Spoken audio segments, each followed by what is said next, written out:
Hola, bienvenidos al nuevo estudio de nuestra comunidad Benei Adonolam Keilat Vao. Hoy día estudiando esta semana, ¿cierto? La Parashat Naso. ¿Qué podemos ver en Naso? Continúa, ¿cierto? El censo, o como dice, levanta las cabezas de los hijos de Israel. ¿Qué se refiere a esto, cierto? A hacer un conteo. Y parte con la familia de Gershon. Y una vez que son contados, se les asignan llevar las cortinas y los tapices del Mishkan. A otro de los hijos de Leví, cierto, a Merari, se les cuenta y se les asigna llevar las vigas, los postes, las basas que componían, cierto, los muros del Mishkan. Perdón. Más adelante son contados, cierto, los hijos y bueno, las familias completas de Gershon y Merari. Un poco más adelante aún se establecen algunas leyes relativas a la expulsión del campo. Había, cierto, que dejar fuera del campamento cualquier cosa que contaminara. Había un tipo de contaminación que recaía sobre la persona que tocaba algún cadáver. em, Se debía, ¿cierto?, hacer restitución si es que alguien hacía un robo y si alguien moría, ¿cierto?, sin herederos también se debía restituir la propiedad. Hay leyes y procedimientos sobre el caso llamado la sotá, que es esta mujer eh, adúltera encontrada, ¿cierto?, acusada de adulterio, que tenía que presentarse ante el Cohen y bueno, beber unas aguas amargas. Junto a esto, ¿cierto? Posteriormente se habla sobre las leyes del Nasir, el Nasiriato. ¿Cómo sería en español? Las leyes del Nazareo. Nazareo. Se explican estas leyes y finalmente se enumeran lo que tiene que ver con los sacrificios ofrecidos por los príncipes de cada tribu para la inauguración del altar. Estas son, ¿cierto?, la porción de esta semana. Bien, una de las cosas, ¿cierto?, que vemos en esta porción es sobre la mujer acusada de ser adúltera y luego, ¿cierto?, las leyes del Nasir. Bueno, también aquí en esta porción, por cierto, se habla sobre la bendición sacerdotal también. No lo mencionamos.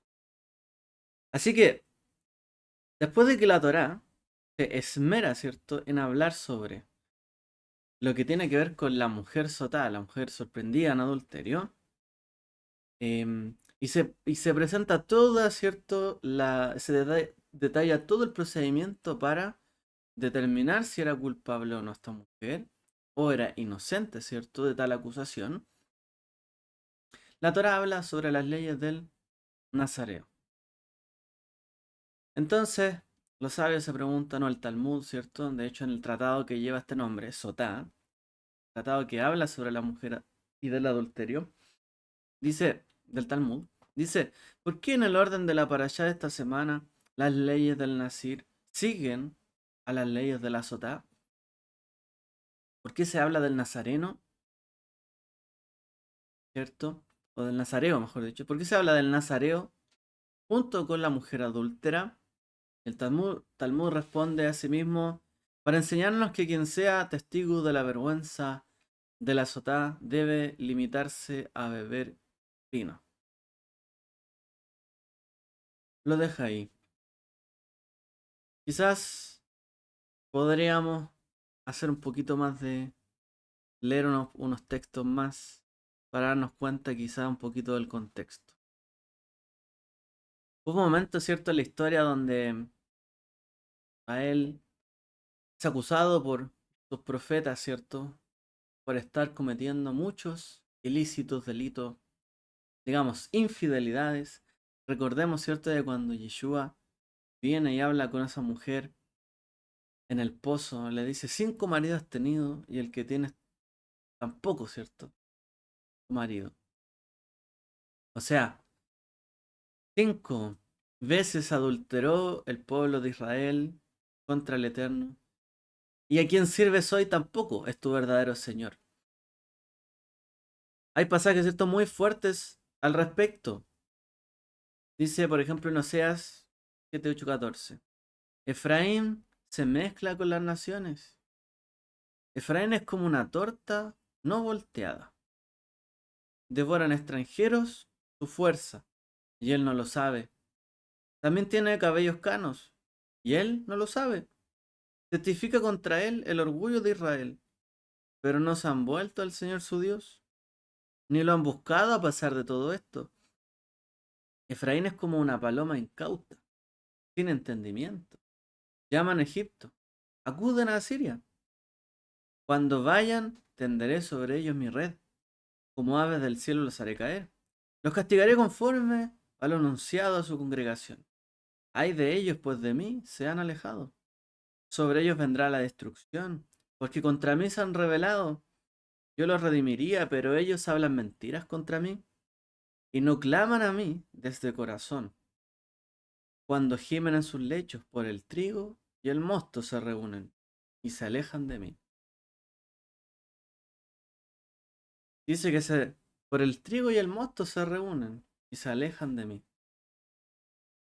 En medio de toda su situación, donde Efraín era devorado, Efraín que sirvió a otros dioses, ¿cierto?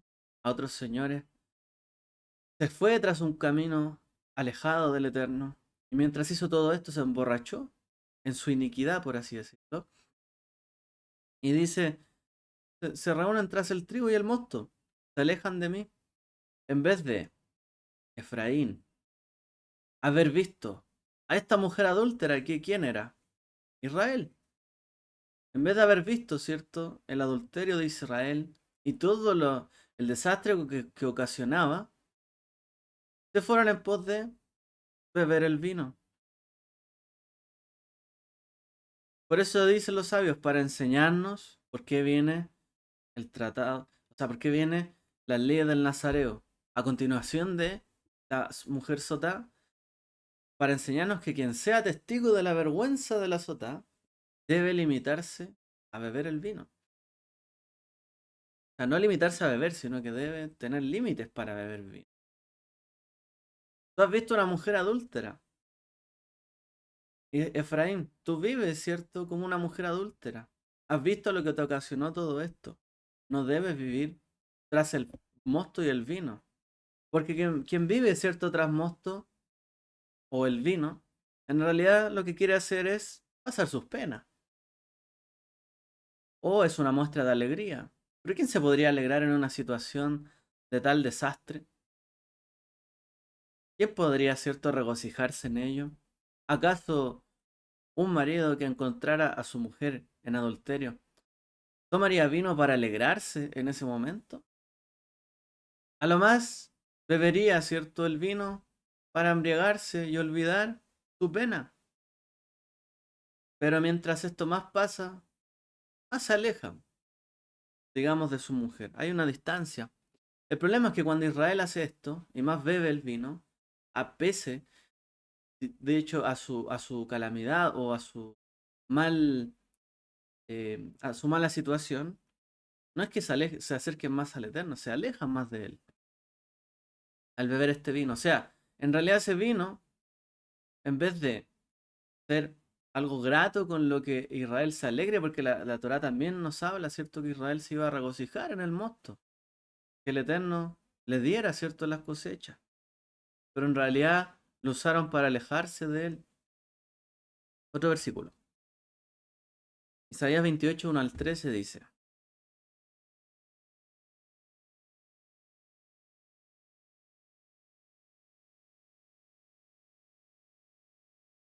Ay de los ebrios de Efraín, ay de los borrachos de Efraín, y de su corona de soberbia, ay de su espléndida hermosura.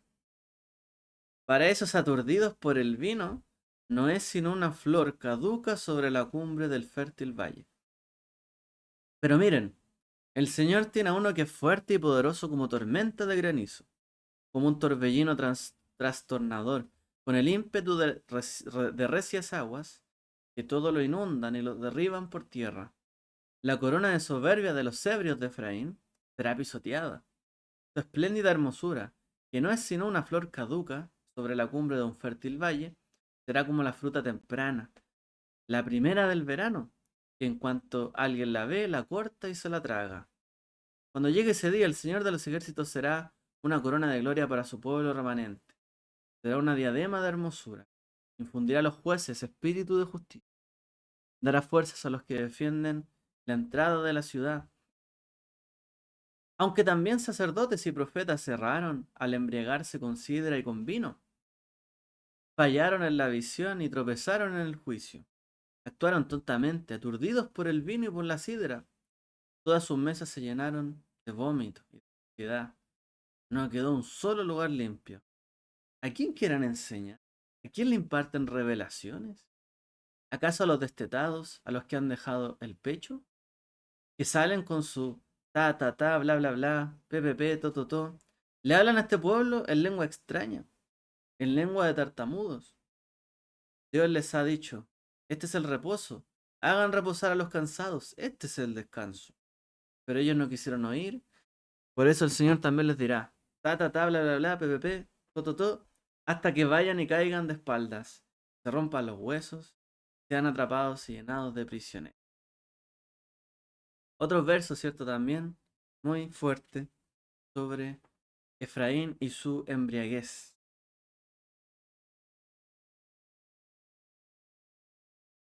No solamente Efraín se embriagó, sino dice sus jueces, sus sacerdotes. Todos estaban ebrios, ¿cierto? Medio de el desastre, digamos, en ese momento. Bueno, nuestra sociedad tiene, podríamos decir que está en una pendiente inclinada y resbalosamente peligrosa, donde cada vez se instala más, ¿cierto?, la inmoralidad. Hoy día, ¿cierto?, hablar de las infidelidades, por ejemplo, los adulterios, son pan de cada día. Hoy día muchas veces hay gente que es mostrada haciendo esto y es totalmente cierto, condenada, pero también hay otras personas que los apoyan de alguna forma. En realidad, cuando uno mira, por ejemplo, la televisión, las redes, hoy día es difícil ver canales educativos, donde se limite la cantidad, ¿cierto?, de información inapropiada. Se habla de información veraz y no falsa, o las fake news que se llaman. Hoy día, ¿cierto?, cada vez aumentan más las escenas fuertes, ¿cierto?, en contenido gráfico, en vez de disminuir. Cada vez aumentan más. Hoy día, ¿cierto?, tener un canal familiar, libre de un lenguaje soez, libre de violencia, es difícil, hoy por hoy. Mucha de la gente que quiere establecer esto, ¿cierto?, se ve como algo, gente que acude a leyes arcaicas, anticuadas, que no tendrían que estar vigentes. Mantener hoy día el código de vestimenta apropiado, quizás cuando se va a la calle, o cuando se va a una playa, o cuando se sale en televisión o donde sea, difícil. Hoy día, ¿cierto?, no hay códigos muy apropiados. Hoy día, ¿cierto?, en la radio se habla también muchas veces con un lenguaje muy sugerente y muy abierto, libre. Nuevamente el lenguaje soez y tonos muy fuertes en horario, como se dice, para menores. Bueno, hoy día, ¿cierto? Hay mucha gente que ve esto con malos ojos, pero hay otros que dicen, pero ¿cómo, por ejemplo, los europeos? Ellos van a las playas, van desnudos a las playas. ¿Qué mal podrá haber en esto? En realidad, miren a los animales, no se arropan y nada, no se avergüenzan. ¿Por qué también nosotros tendríamos que no avergonzarnos? Bueno, los padres, ¿Cómo se sienten los padres cuando tienen que proteger a los hijos de todo esto? Obviamente esto es yo hablé de temas más generales, pero ¿qué decir de Internet? Donde todo esto, ¿cierto? Puede llegar al nivel. De hecho, no hay niveles. Cada vez, ¿cierto? Se puede degradar mucho más lo que se puede ver, ¿cierto? Hoy día en Internet. Pero ¿cómo los padres intentan proteger a sus hijos de esto? Hoy día mismo, ¿cuántas separaciones hay en las familias? ¿Cuántos divorcios hay? ¿Cuántas infidelidades hay y divorcios por esta causa? ¿Cuántas familias hoy día tienen los padres separados? Los padres a veces están con una persona, están con otra, con otra. Qué difícil hoy día es crear, ¿cierto? Una familia. Parece que la gente prefiere embriagarse con vino que formar una familia. Hoy día la gente prefiere eso, embriagarse, que tener una familia. Y ahí tenemos, ¿cierto? Los dos puntos. Las leyes de la SOTA son tan terribles, ¿por qué? Porque destruyen una familia completa. Ante un adulterio, ¿cierto? Hay una destrucción de una familia. Y hay gente que prefiere beber y beber sin construir una familia o destruir familias. Las dos cosas parecieran que estuvieran alejadas, ¿cierto?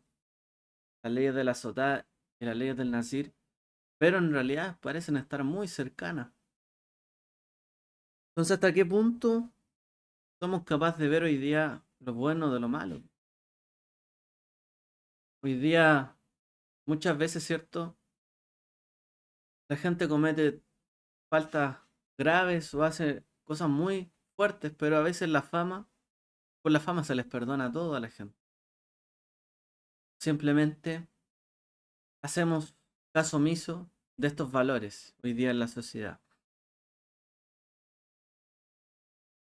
Hay un pasaje de, bueno, el Rambam, cuando habla de los mandamientos, la ley de la Teshuvá, capítulo 6, él dice lo siguiente: si la sociedad es tan mala que no te deja en paz, a menos que te asimiles y actúes como ellos, entonces debes huir a las cuevas y los desiertos en lugar de aprender de sus caminos pecaminosos. Entonces, si tú quieres hacer Teshuvá, dice Rambam, quieres volverte al Eterno, tú eres parte de esa sociedad donde Efraín está borracho, embriagado de todo tipo de inmundicia, falsedades, ¿cierto? Engaños, etcétera, injusticia con sus jueces, con sus sacerdotes, impureza y todo, ¿cierto? Buscando el mosto y el trigo en vez de buscar al Señor. Rambam dice en las leyes de Teshuvá: si tú quieres volverte al Señor de verdad y vives en una sociedad tan mala que no te deja en paz a menos que te asimiles y actúes como ellos. Recordemos, ¿cierto?, que hubo un tiempo que hubo Inquisición. A los hijos de Israel se les quiso imponer asimilarse. A toda costa. Asimilarse o morir. Rambam dice: si te llegan a acorralar de tal forma y no te dejan en paz y quieren que seas como ellos, huye. Huye a las cuevas, a los desiertos, en vez de aprender sus caminos pecaminosos. De hecho, el camino de muchos, ¿cuáles fue? ¿Cuáles fueron? Muchos de los judíos perseguidos en su momento, ¿qué tuvieron que hacer? Huir. Huyeron de su país. Algunos se vinieron a América. A cualquier tipo de desierto, sea de arena o de árboles. Huyeron, ¿cierto? ¿Por qué? Porque no los dejaban vivir tranquilos. Tenían que asimilarse y no querían asimilarse porque es fácil. Bueno, si todos dicen que es malo ser judío, bueno, entonces reniego de ser judío y los persigo yo.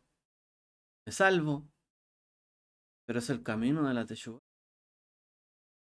Si la sociedad es tan mala, huye, dice. Ahora, nos preguntamos entonces nosotros, hoy día, ¿la sociedad se ha degenerado tanto hasta el punto en que debamos huir a las cuevas y a los desiertos? De vez en cuando uno escucha a personas que tienen esta idea. Gente que dice, no, hay que alejarse de toda la sociedad. Hay que irse a un campo, hay que irse acá. A veces a la gente le llega esta idea. Y yo diría que no a pocos. Muchos quieren alejarse de todo este ruido de la ciudad y este ruido moral, ¿cierto? Antiético que hay. Si quieren salir, alejarse. Pero la sociedad se habrá degenerado tanto como para tener que huir a una cueva, a un desierto. Debemos aislarnos a la sociedad, de las sociedades que afrentan lo que son las sensibilidades morales y éticas que nos demanda la Torá. Tenemos que aislarnos. O sea, si yo vivo en un mundo lleno de adulterio e infidelidades como el de la Sotá, tengo que ser como un nazir y alejarme de todo, dejar de beber el vino y alejarme del vino que bebe esta gente y alejarme de la sociedad para vivir en paz, tranquilo. Bueno, hay quienes lo consideran así. El mundo se ha vuelto tan inmoral, dicen algunos, que bueno, hay que alejarse. Hay que dejar de beber vino, alejarse de toda esta inmoralidad. Si quiero de verdad servir el camino de la Torá. Debemos divorciarnos de las normas de esta sociedad contemporánea, de cómo se vive hoy, cómo se espera vivir. O deberíamos tratar de autoconservarnos en medio de esta sociedad, teniendo el foco claro en nuestra identidad y nuestros esfuerzos.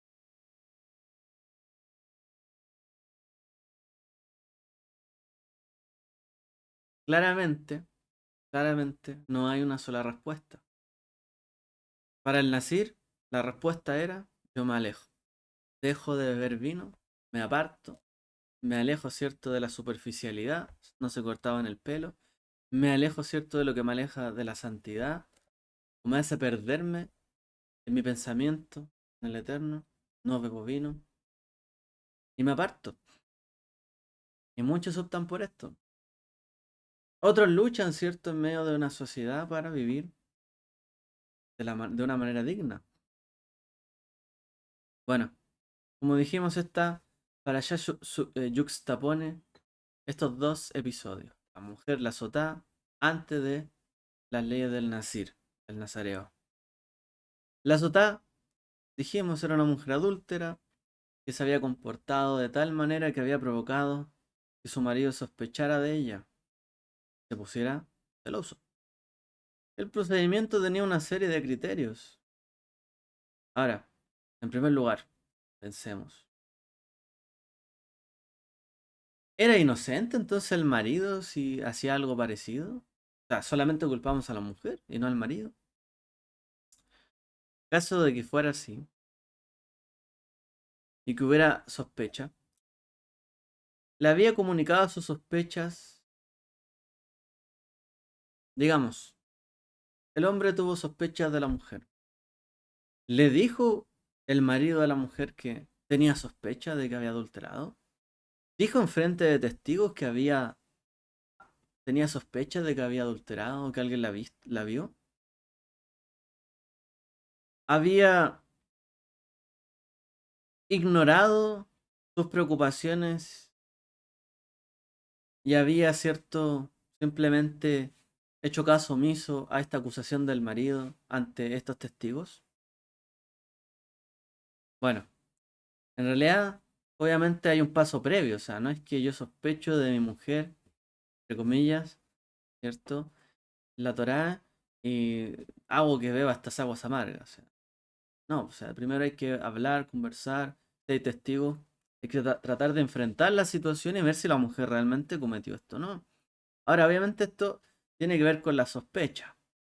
Si es sorprendido en el acto es diferente. ¿Qué puede decir una mujer o un hombre si es sorprendido en un acto? Entonces esto es ante la sospecha. El hombre, por así decirlo, tenía un camino, si es que no se había reconocido nada, aunque fueran testigos, y él tenía la sospecha y seguía con la sospecha, etcétera. Ahora, si nada de esto podría resultar, La mujer podría, y el hombre quisiera divorciarse de ella, podría también haber optado por ese camino, haber aceptado el divorcio y acabar ahí con la relación. Ahora, que ella mantenía que era inocente, tenía que probarlo de alguna forma porque el hombre no dejaba, ¿cierto?, de sospechar de ella. Tenía que demostrarle que era inocente y que no estaba ignorando sus sospechas, sus celos. Entonces, la mujer tenía, digamos, por esta gran amor o para mantener su honradez, su dignidad y su verdad, se sometía a un acto que era muy vergonzoso. Independiente si era inocente o culpable, era un acto vergonzoso, ¿cierto? Muy difícil de vivir. Por otro lado, el nazareo, era una persona que tenía un punto de vista espiritual, quería alejarse de lo superficial, del vino. Se comprometía, ¿cierto?, en enfocarse en el eterno, en sus leyes, en su santidad, la pureza. Huía, ¿cierto?, de los placeres de este mundo. Se alejaba a sí mismo del vino y de todo lo que viniera de la uva. Renunciaba a cortarse el pelo, a arreglarse y evitar cualquier contacto con algún muerto. Y protegía su santidad de manera simbólica. O sea, él que quería recalibrar sus valores, su ética, a través de ser, ser un tipo de ascetismo, apartarse de la sociedad. Este era un método noble, sí, pero quizás no era el método preferible. Quizás no es el método preferible alejarse de todo. De hecho, al terminar el periodo del Nasir, el Nasir tenía que presentar una ofrenda por el pecado, una ofrenda hatat, como se llama, una ofrenda por el pecado, después del mes. O sea, de alguna forma u otra los sabios dicen, se alejaba de todos, pero esto no era lo óptimo, porque no vinimos a este mundo a vivir solos, ni a vivir en una cueva, ni en un desierto, sin que nadie nos vea ni hablemos con nadie, solo con Dios. Al contrario, somos seres que vivimos en sociedad. Solo así podemos vivir, de hecho. Si viviéramos solo cada uno de nosotros, tendríamos que ser como Tarzán para sobrevivir en un mundo lleno de bestias que tienen más fuerzas que nosotros y animales que pueden ser así de pequeños insectos que nos pueden matar o seres invisibles como los microbios, ¿cierto? Las bacterias, los virus que sin darnos cuenta también nos pueden matar. Tenemos que vivir en sociedad para sobrevivir. Eso hemos aprendido en este mundo. Bueno, el Talmud dice, vienen estas dos historias para enseñarnos que quien sea testigo de la vergüenza de la sotá debe limitarse a beber el vino. Es decir, nos habla de la tendencia actual, de la aceptación y la desensibilización de la moral y los valores definidos por la Torá. Cuando se dice que tenemos que imitar a Dios en la escritura, ¿a qué se refiere con esto? ¿Imitar a Dios? Si Dios no puede ser visto. ¿Cómo puedo ver yo lo que hace Dios e imitarlo? Los sabios responden, cierto, que nosotros imitamos qué cosa? Sus atributos. Sus midot. Tenemos que imitar su misericordia, su amor, su bondad, su justicia, etcétera. Ahora imaginemos la escena de la sotá, de la mujer sotá. Y quizás muy similar a la escena que vivió en su momento Yeshua, con esta mujer sorprendida en adulterio. Imaginémonos que estamos en el Beit HaMikdash, en el templo. El templo está lleno de gente judía que vino de toda la tierra de Israel y más allá inclusive. Imaginemos que llegan visitantes, dignatarios, extranjeros, con masas de peregrinos y gente, ¿cierto?, que quiere venir al templo. Sacerdotes y levitas se dirigían, ¿cierto?, hacia la gente para facilitar su llegada y para que faciliten sus peticiones y los reciben ¿cierto?, en el templo. Y de repente se hace un silencio y recorre, ¿cierto?, un grito en medio de la multitud. ¡Una azotada! ¡Una azotada! Una mujer sorprendida, adulterio, sospechosa mejor dicho. Obviamente, imagínense un templo lleno de gente que va con un objetivo, adorar a Dios, buscarlo ahí. De repente se sale el caso de una mujer en adulterio. Toda la gente se empieza a reunir, empieza a haber una conmoción. Obviamente mucha gente empieza a sentirse angustiada por la situación. Quiere saber en qué va a desencadenar. ¿Dónde? En la propia casa del Eterno. Beit HaMikdash. Una mujer sorprendida en adulterio. Obviamente la vergüenza y la gente ahí y la atención desviada empiezan, ¿cierto?, a establecerse en medio de la mente de la gente. Entre que vergüenza ajena y un poco la curiosidad de querer saber todo esto. Rápidamente muchos se juntan alrededor de estas personas. El marido está curioso, la mujer desafiante ante esta situación. Y los Kohanim intentan, ¿cierto?, ignorar la situación, pero no se puede. Entonces el sacerdote se acerca a esta pareja y les pregunta si quieren continuar la situación. O sea, el Cohen quiere que el hombre retire su acusación o si quiere seguir adelante o que la mujer admita la culpa. Porque si admite la culpa, de nuevo, no tiene para qué beber las aguas amargas. Culpable, ¿para qué va a beber las aguas amargas? Y si el marido lo deja ahí, bueno, no tiene para qué beber las aguas amargas.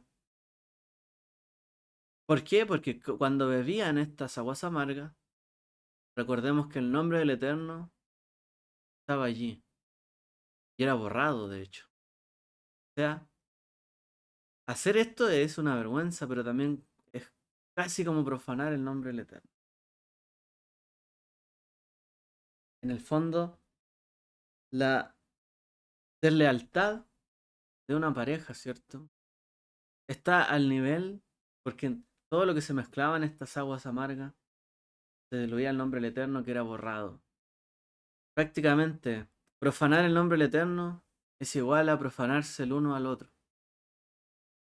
No reconocer la culpa. No ser sinceros. Traicionarse el hombre. No tener ninguna piedad con la mujer y la mujer no tener ninguna sensibilidad hacia el hombre y viceversa. Esta deslealtad prácticamente es como profanar el nombre de Dios y borrarlo. Entonces es algo grave, es severo. Hombre, ¿quieres seguir con esto? Mujer, ¿no quieres reconocerlo? Y no, ninguno cede. Ni la mujer ni el hombre ceden. El hombre furioso, la mujer furiosa también. Y nadie quiere ceder. En medio de toda la gente que va al templo. El Cohen mira a la esposa y le quita el velo. En ese contexto expone su vergüenza. Se muestra, ¿cierto?, entre la gente. Algunos, ¿cierto?, sensibles ante este dolor, gente del pueblo, podría haber evitado mirarla para no avergonzarla. Porque se estaba exponiendo a esa mujer en medio de Jerusalén, en medio del templo. Esto es una historia, ¿cierto?, para ejemplificar la situación. Pero es similar a lo que podemos ver en la escritura. Sin embargo, la gente, y la gran mayoría, está mirando la situación. Está esperando como el clímax, en qué desenlaza. El Cohen entonces administra el juramento de fidelidad para la esposa. Si no habéis sido infieles, que esta agua maldita no os hará daño. Sin embargo, si han sido infieles, Dios convierta esta agua en maldición. Con desafío y temor, la mujer dice amén y amén. Y ahí tiene que responder eso, amén y amén. A eso uno cree que decir amén y amén es muy religioso. Amén y amén decía la mujer cuando le iban a dar, iba a tomar estas aguas amargas. Y tenía que aceptar esta declaración. Ahí decía amén y amén. Este pergamino, tinta y pluma que llevaba el Cohen, ¿cierto? Que escribe los versos, ¿cierto? De este juramento de fidelidad, incluyen el nombre del Eterno. Este pergamino se sumerge en el vaso, ¿cierto? De agua y se mezcla con tierra del piso del templo, permitiéndose que así el nombre del Eterno se disuelva y se borre. Luego, esta copa de barro prácticamente se lleva a los labios de la mujer y se le dice que beba esta agua amarga y maldita. Cuando termina, la mujer rápidamente se cubre el cabello y sale del templo.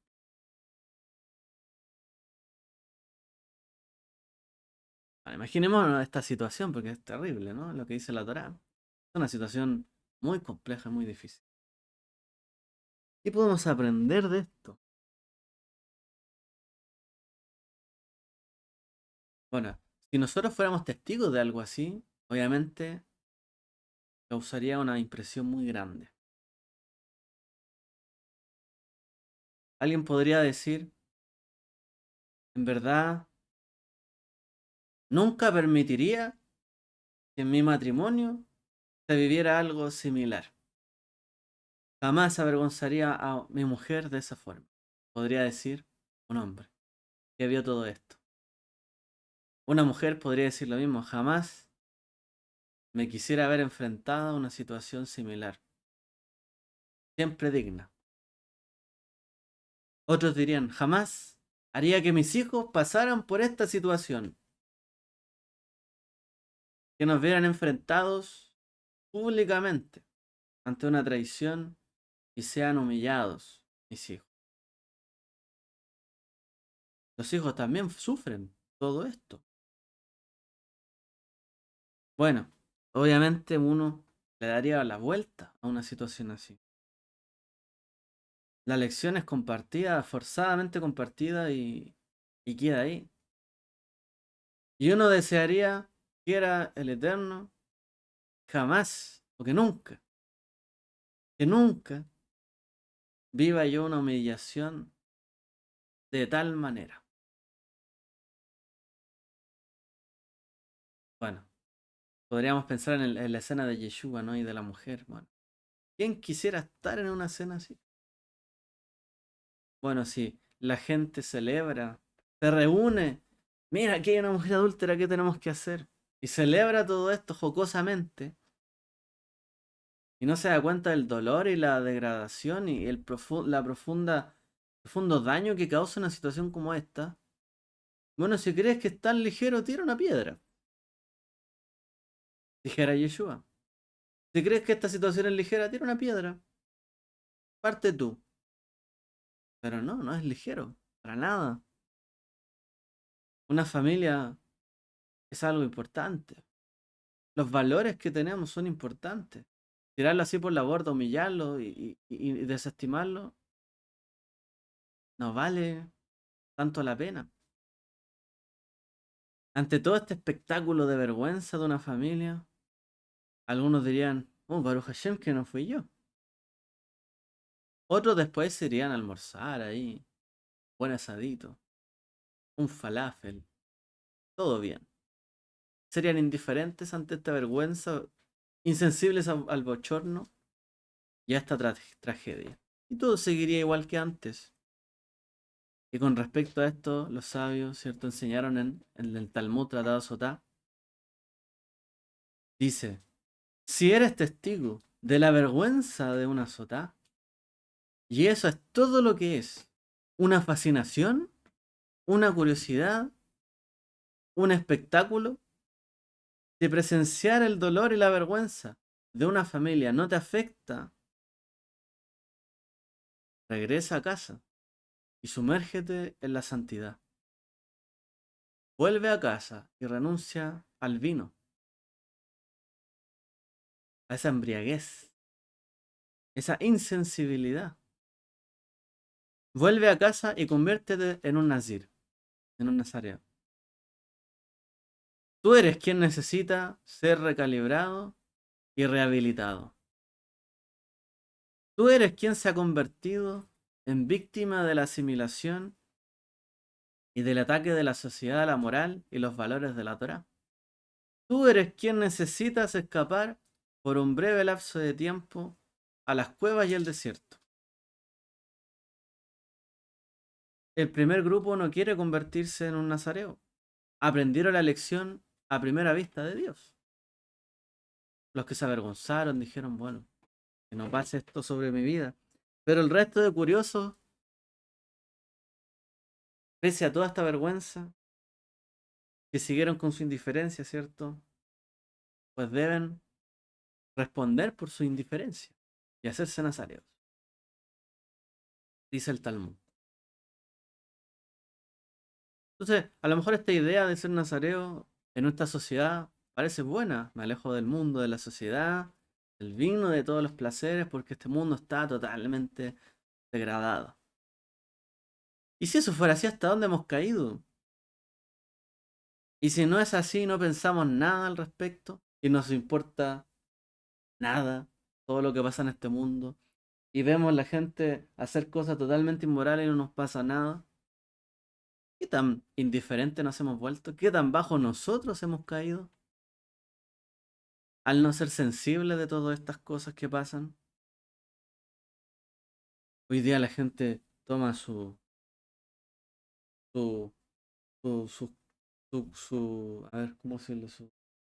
Toman cabrita, como dicen los venezolanos, unas cotufas, unos pochoclos, como dicen por otro lado. Y empiezan a comer y a escuchar cómo la gente se despelleja en la televisión. ¿Qué te engañó a este? Y ahí se sientan a escuchar cómo se engañaron y la curiosidad y la fascinación de la historia. Y casi que uno celebra toda la situación. ¿Hasta qué punto hemos llegado a la insensibilidad en nuestra sociedad?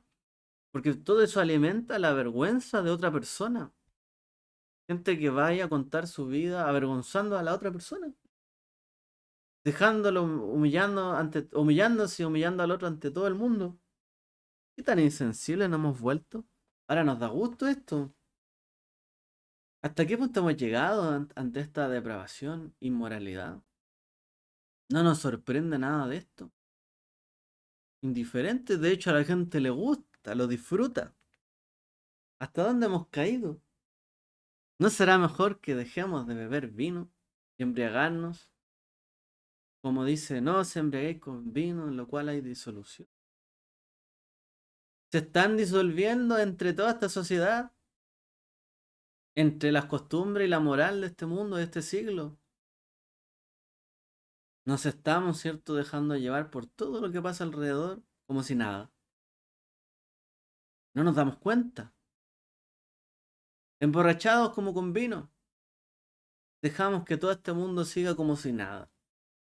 Y nada nos alarma, nos es todo indiferente. ¿Y qué tal si mejor te hacen nacir, dicen los sabios? Si eres indiferente a toda esta vergüenza, dicen, que puede pasar una mujer sotá. Si te fascina, para ti es curioso, es un espectáculo. Si presenciar el dolor y la vergüenza de una familia ajena no te afecta, mejor vuélvete a casa, sumérgete en la santidad. Vuelve a tu casa, renuncia al vino y vuélvete un nazir. Tú tienes que ser rehabilitado, no esa persona, eres tú. Tienes que apartarte y volver a poner los valores de nuevo en la balanza que corresponden. ¿Hasta qué punto ha llegado esta sociedad que no nos damos ni cuenta? Somos tan insensibles a cosas que hoy día se hacen de manera pública, vergonzosa y humillante, y lo disfrutamos incluso. ¿Qué estamos, ¿Qué tan honestos estamos dispuestos a ser nosotros mismos con toda esta situación o lo que nos rodea? ¿Qué tan honestos estamos dispuestos a llegar a reconocer que sí, nos fascinan muchas cosas de este siglo? ¿O qué tan lejos estamos dispuestos a llegar a ser para corregir esta situación? Rambam decía que tú estás en una sociedad que te das cuenta que está permeando y te está haciendo asimilarte y quiere que seas como ellos, inmorales. Ándate a una cueva, a un desierto. Aléjate de ellos. Si piensas que realmente no vas a poder resistir todo esto, porque ese es el mensaje, bueno, mejor aléjate. En la época de Yeshua, de hecho, habían los de Qumran, los esenios, se alejaron. Se alejaron de la inmoralidad del templo. Se fueron. No quisieron seguir más con eso. Yeshua obviamente su vida y su ministerio no se trataba de alejarse de la gente, al contrario, acercar a la gente. Pero algunos dijeron, bueno, hay que irse. Hay que recalibrar. Lo importante es eso, volver a equilibrar nuestra vida, nuestros conceptos, nuestra moral, nuestra ética. Hay que introducir un mayor compromiso, la Torá, con los valores de la Torá, y hay que limitar el vino, como dijimos al inicio, para enseñarnos que quien sea testigo de la vergüenza de la sotá debe limitar el vino. Hay que limitar el vino. La embriaguez de este mundo, de este siglo, hay que limitarlo. Quizás estamos llegando muy lejos. No nos hemos dado cuenta. Todo lo que hemos dejado pasar en nuestra vida, como si nada. Lo hemos dejado colar en nuestros pensamientos, en nuestras acciones, en nuestra relación familiar. Hemos permitido cosas que no deberían permitirse, que son inmorales. Como si nada. Y no nos afecta, somos indiferentes. No está bien esto. Y de esto se trata esta conexión. Por imita tu vino. Estás embriagado quizás en esto. Has dado un paso resbaloso. Dice juicios. Los reality mencionan ahí. Sí, pues los reality, por ejemplo. En un momento, recordemos que el país se llenó de gente que, que hablaba en la farándula y se humillaba públicamente. La gente veía todo esto. Pura humillación pública. Bueno, triste, ¿no? No nos damos cuenta, pero quizás hasta dónde hemos llegado. Limitemos esta embriaguez. Efraín le dijo el Eterno: ay de los borrachos de Efraín, y la corona de su soberbia, ay de su espléndida hermosura, aturdidos por el vino, son como una flor que caduca en la cumbre de un fértil valle. Están puestos ahí en el valle más fértil, pero van a marchitarse, van a ser sacudidos. El Señor dice: tiene uno que es fuerte y poderoso como tormenta de granizo, como torbellino tronador. Todo se va a ir abajo. Ay de los que de mí se han alejado, porque contra mí se han rebelado, y sobre ellos vendrá destrucción. Yo los redimiría, dice el Eterno, pero ellos hablan mentiras contra mí. No claman a mí de corazón cuando gimen en sus lechos, sino que por el trigo y el mosto se reúnen y se alejan de mí. Quiera el Eterno que no seamos llevados por esta sociedad o nuestro entorno muchas veces y nos transformemos en personas insensibles, que no seamos capaces, ¿cierto?, de respetarnos, que tengamos que llegar a veces hasta las últimas consecuencias para reconocer la verdad, ser honestos unos con otros, humillarnos, ¿cierto? Y a veces someter a nuestra familia a esto también. Bueno, quiera el Eterno que podamos salir de estas redes que se tejen en este siglo. El Eterno les bendiga a todos. Shabbat Shalom.